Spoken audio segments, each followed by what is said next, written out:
Welcome to tonight's bedtime story. Tonight, we'll journey into a magical tale called Lili's Frozen Treasure. After the story, we'll take a quiet moment to breathe and gently fall asleep together. So snuggle in, get cozy. If you enjoy calming tales like this, don't forget to subscribe and let your heart dream with us again soon. Let's start now. In a quiet corner of the forest lived a tiny chipmunk named Lili. She had a secret she guarded fiercely. Her tree hollow was packed with pine cones, gathered from sunrise to sunset, from spring through winter. To her, hoarding meant safety. As long as she kept everything for herself, nothing could ever be taken away. When the wind rustled the leaves, she curled her tail over the entrance and whispered, "Mine, all mine."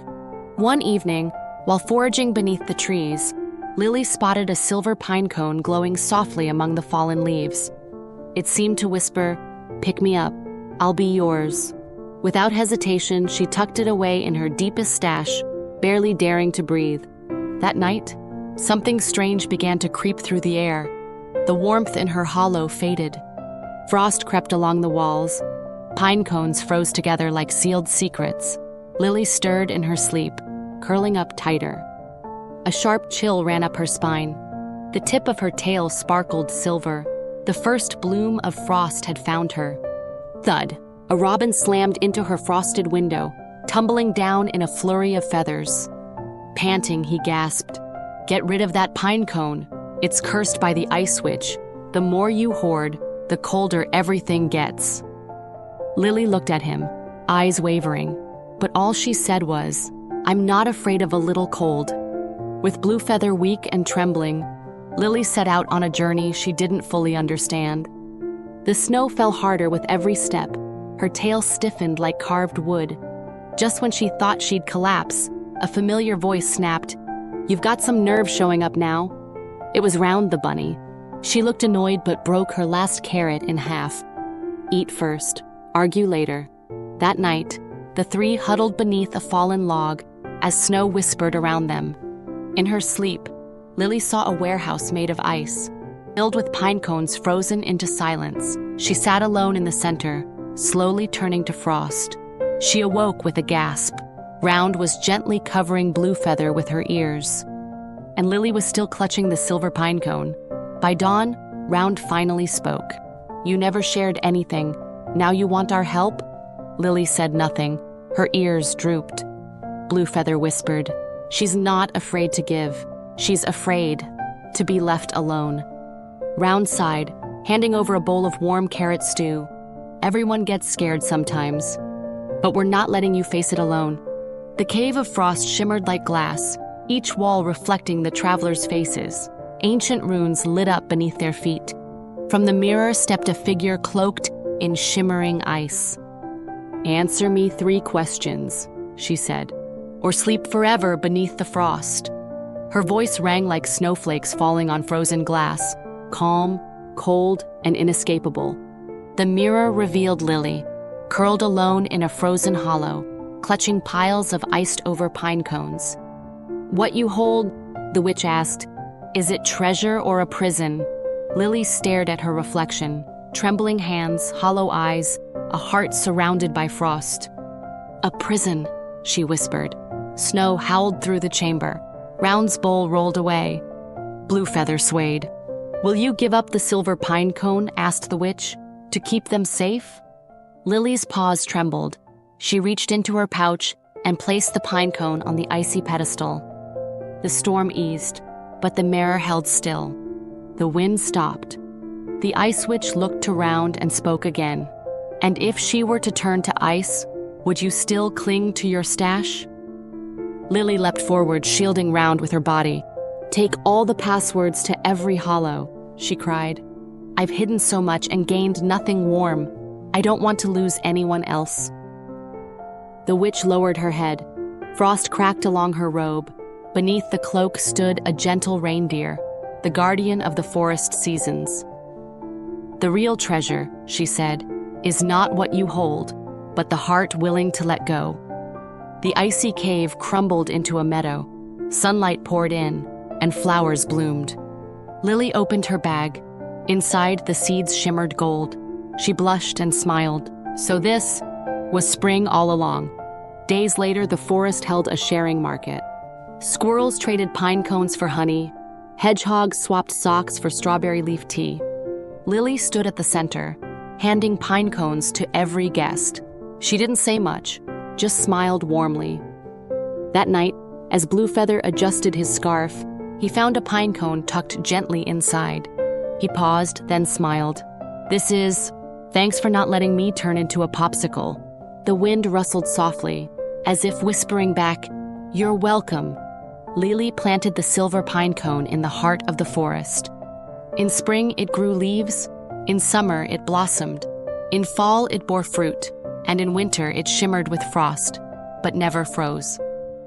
The sharing tree became a place of giving and gathering. The animals, once wary and distant, now learned to exchange and help. Even the shyest mole came above ground to offer warm sweet potatoes. Watching them, Lili thought quietly, sharing really could make a forest warmer. In the snow, young ones gathered by a fire to tell stories. Some spoke of Lili, others of a glowing pine cone. "Is it real?" a young bunny asked. An elder smiled. "If you believe it in your heart, then yes, it is." Perhaps true magic isn't in the pine cone or the frost, but in the moment you say, "Would you like to share this with me?" Sometimes, we try really hard to protect our toys, our snacks, or even tiny secrets. But happiness doesn't always come from having more. It comes from having someone to enjoy it with. Just like Lili learned spring was always there, the moment she opened her heart. Is there something you love so much, but feel ready to share with someone you trust? Of course, not everything must be shared. Knowing our boundaries helps us see what's worth protecting and what's ready to open. But the full story of sharing and boundaries, let's save that for another time. And now, this is your magic moment. Gently close your eyes, imagine looking up at the night sky.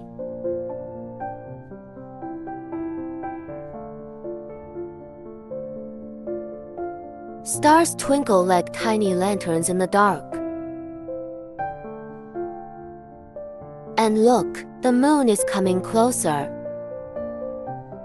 It's not just hanging there, it's a boat, a silver dream boat. And it's waiting for you. Step in gently.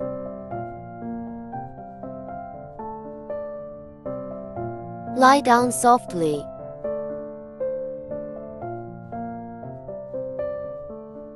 Let your body float. Light as a feather. You don't need to think. You don't need to do anything. Just breathe in.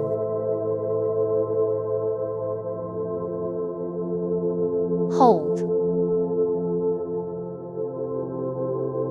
And out.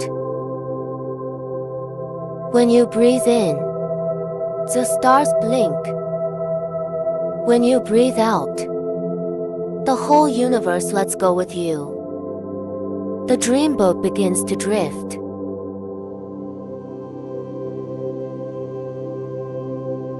Breathe in.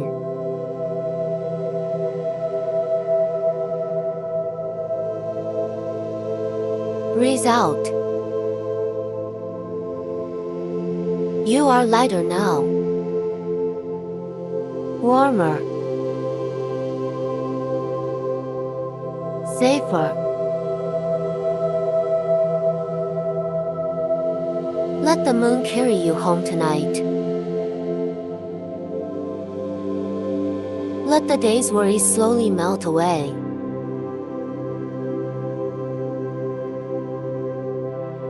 And tomorrow,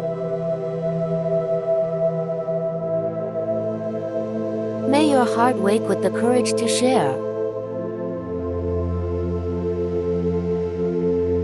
and the wisdom to protect.